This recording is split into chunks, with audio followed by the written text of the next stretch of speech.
How can we keep the city pretty when our infants are on the streets, people? Get these kids a place to sleep.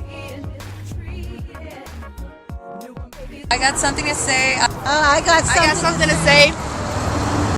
Look at the father as the head of their household. You know, there are so many different things that go on in this world that we all don't understand because we didn't walk in those shoes. Correct. But I had a chance to run into and watch the journey of someone who's very dear to my heart as he dealt with a mental illness.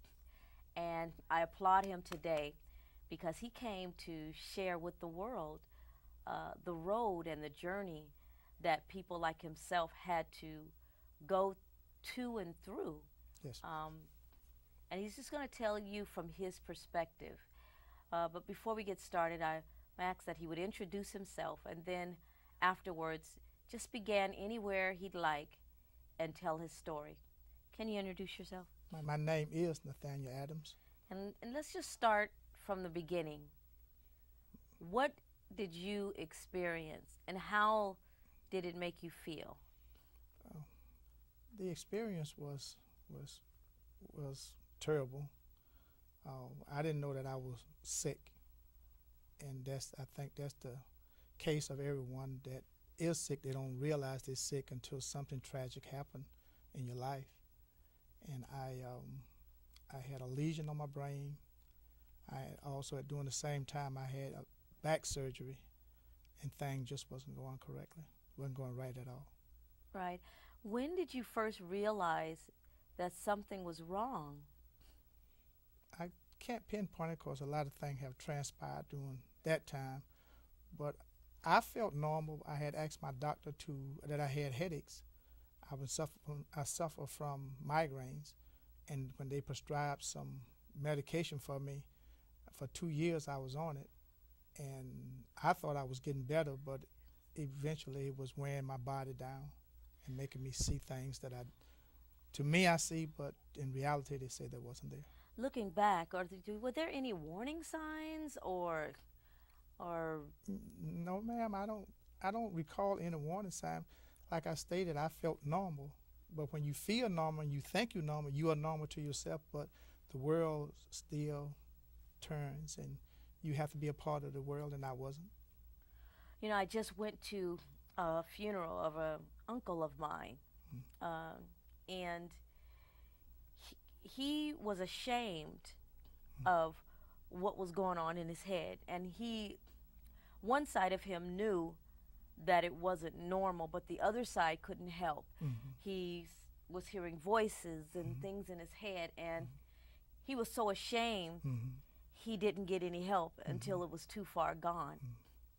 What would you say to people who are suffering some of these things to encourage them and let them know that it's okay?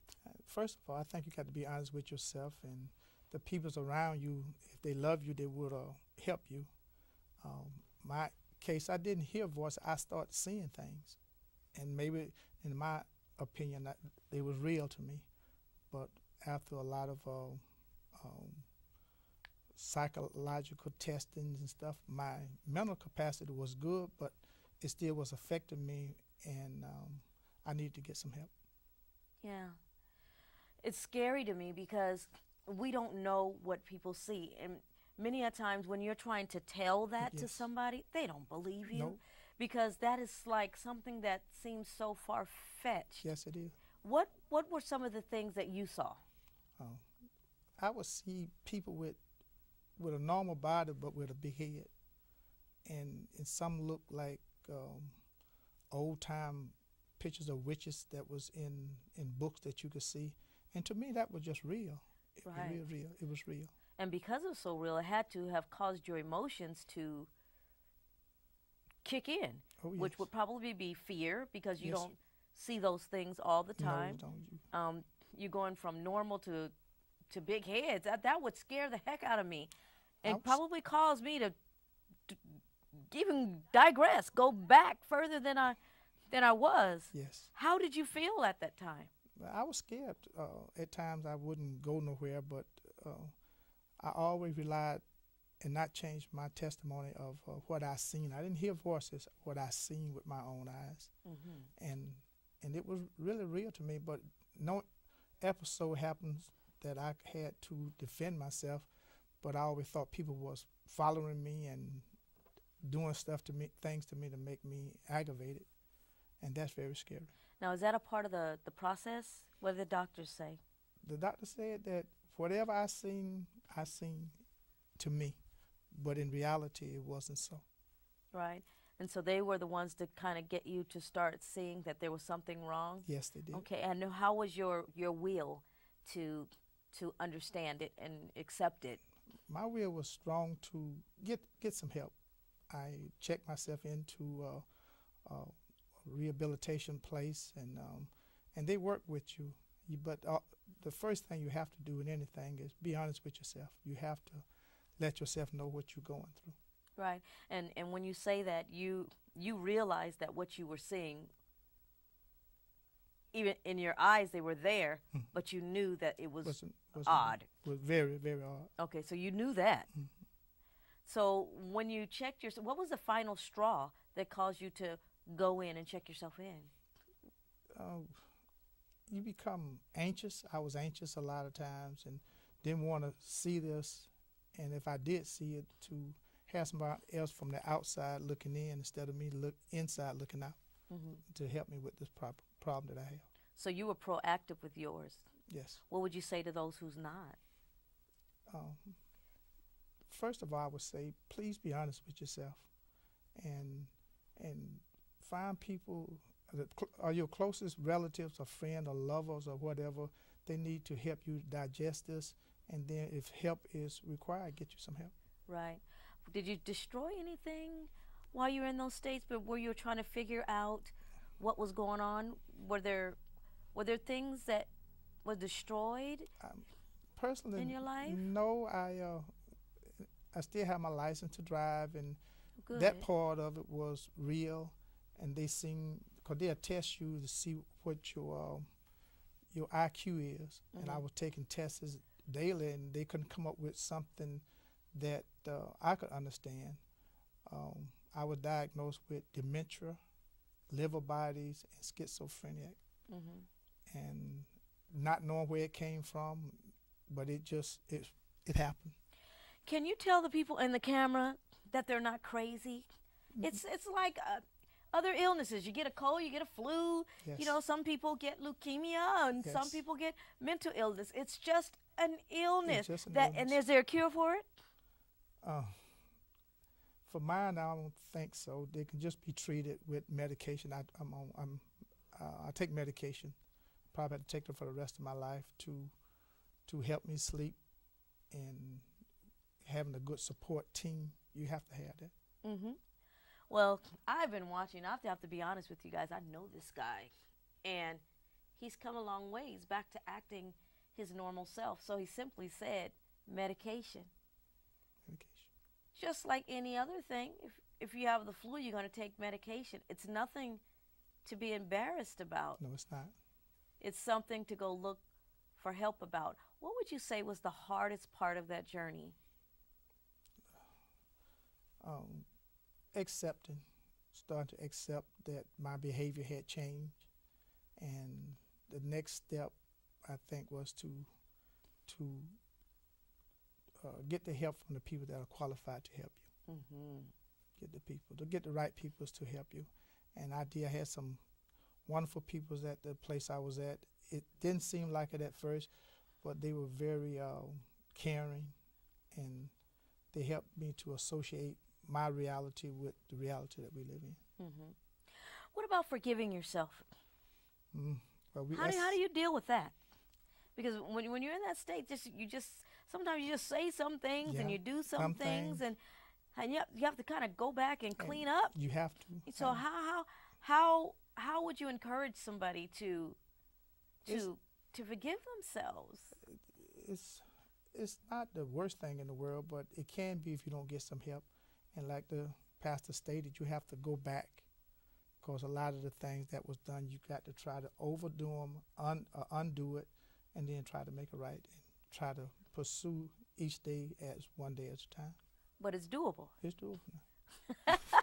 Well, you look good to me. You feel good. Is this a happy time in your life? It is.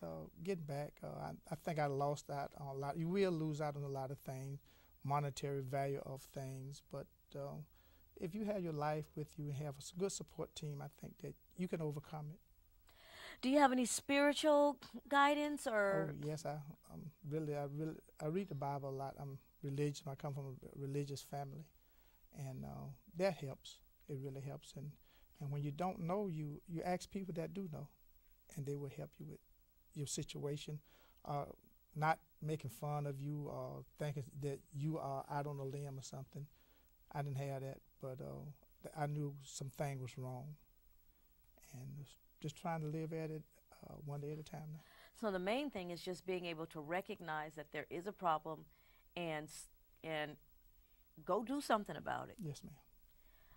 But then earlier you said there's this thin line because you really don't realize that there's a problem. No, you don't. I was thinking that I was normal, and by all accounts I was normal, but my reality wasn't the reality I was living in. Not seeing people with big heads and really small bodies, and I didn't hear anything. That's what the counselors was telling me. I didn't never said I heard anything. My perception is what I seen. You're amazing. You're amazing to me because, one, you are at the point now where you're able to share what you've gone through. Mm-hmm.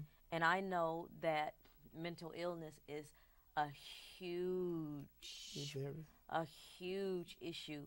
I don't know if there's something in our foods. I don't know if the doctors are doing something, but I know that it is a huge problem. Very. And there's so many people suffering from it. And then they're hiding from it instead of just not embracing it, but come out just like anything else. Come out and identify it, and get on your course to better yourself. What would you recommend to be the first step? Once they say, okay, I want to do something about it. What is the first step that they should take? Being honest with yourself. I feel if it's gonna hurt you, but being honest with yourself, and then get you a support team. And that support team don't necessarily have to be the physician. It could be your significant other and family, friends, and being there for you because they knew your behavior before and they know something is wrong, and I have a good support team. Okay. And so once you get the support team, what is their first step? They're saying, okay, what is their next step? They're saying, okay, I have my brother, my sister, and my friend here now, but I still have this problem. I'm still hearing and seeing things. What should I do now to overcome this problem? And that's when I believe then the professional help will help identify where you are. They didn't tell me I didn't see it. They told me I did see it, but that reality was my own perceptions of reality. Right. So you would recommend that they go see a doctor? I would recommend. What kind of doctor would they go to first, do you think? In that field, it's a lot of psychology doctors out there, and you get into the state where his whole team will evaluate you. Okay. And I had a lot of evaluation because that's the only thing that will make you well is the tests that they gave me. I was able to pass them because what they looking at is you don't have a clue in your mind what they're looking for. So I was able to pass all the tests. Now, what about the medication? A lot of people are afraid to take those medications because you hear all of these scary stories. What do you say about that? I just believe that some people know a little bit more than other people, and in their career they have diagnosed, witnessed, and test the medication that they're on. And you have to be honest with yourself, and you have to do it and be doable with it. Right. So that's awesome. Okay, so if you had, after all that you've been through, if there's anything that you would like the world to know about you and your experience, what would be that main thing? Well, to feel normal and being normal is one thing, but when it's not being normal, you have to seek help. Mm-hmm. You really have to seek help. Seek help. So there you go, guys. Listen. Mental illness is another illness. Yes, yes, ma'am. It does not mean that you're doomed. No. It does not mean that life is over. It does not mean that people think you're crazy, because you're not. It does not mean that you become a joke to everyone. Yes. Mental illness is just what it is. There's an illness going on in the mind. Right. And if the devil can steal your mind, he can take everything. Yes. And so he tries. The Bible says that he comes to kill, to steal, and to destroy. Well, all of those things are mind games that he plays. Nate has come on today to encourage you all. Listen, there's no need to be embarrassed where you are. No. He says, recognize what you have, look at yourself, and go get some mental help. There's doctors out there that have been trained, are waiting on you. And medication is good for you because they give you the medication that fits you. Yes, ma'am. And so is there anything else that you thought about that you'd like to say before we close up the show for people like yourself? That you are a normal person, and if you feel that you are abnormal, please seek the help that you need. Please seek the help for you need, and they always got a support team and numbers that you can call. But your family, they're the one that also know your behavior and know when it's tilted a little bit. But with the strength of the Bible and your support team, you could overcome it. Right. How do you feel when you run into other people who are suffering? Well, now that you have standing in the light again a little bit, you know? If we're talking, I'd be honest with them and tell them that I done went through it, and it is light at the end of the tunnel. All you have to do is just progress with it. Progress with that individual and be with them. If they need you, you be there for them, for us a phone call or just someone to talk to, and that will alleviate some of the stigma with it. Mm-hmm. So now that you have shared your story, how do you feel? Oh, a little weight lifted off my chest. Feel like you've helped somebody? I hope so, because like you stated earlier, Pastor, mental illness is just an illness, and a lot of people are suffering. They don't know they're suffering. I won't be honest with themselves. That something is wrong. That something is wrong. Now tell me, how is the receiving of people now that you have come out, in a sense, and are doing well at this point?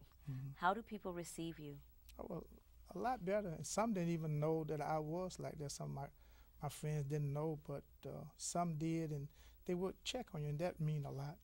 That support team really can mean a lot. I mean, you don't just drop your problems on someone. You ask for help, and they're there to help you. Right. And I want to speak from the support team angle, because people can be so judgmental. Oh, yes, ma'am.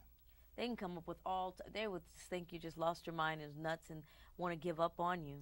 And I really want to encourage those who, when you run into people like that, to be more open-minded. Yes, ma'am. Be more loving and more caring and understanding, and be willing to help, because he said more than once that they need the help, their support team around them.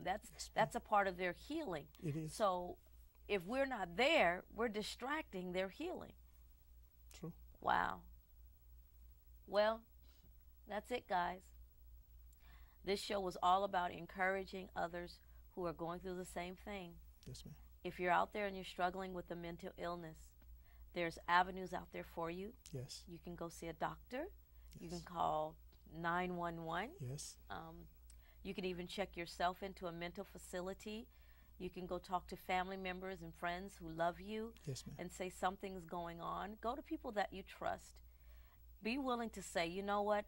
I realize that these voices that I'm hearing is not normal. And I realize that these big heads and different shapes that I'm seeing is not normal. There's got to be something wrong. Right. No one is going to think you're crazy. No. We're just going to be willing to look at you and say, hey, we love you and we want to help you. And so I just want to encourage you all to stand up. Go get the help you need. If you're experiencing these things, don't suffer any longer. Don't get to the point where you lose your mind and you Right. can't get it back. No, ma'am. Activate, be proactive now. Save yourself, Yes. because God is waiting on you. The doctors are waiting on you. Yes. And I'm expecting you Okay. to do well with yourself. Thanks for tuning in. Take care.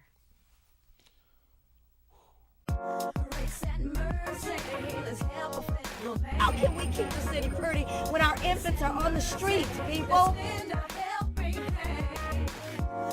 Get these kids a place to sleep.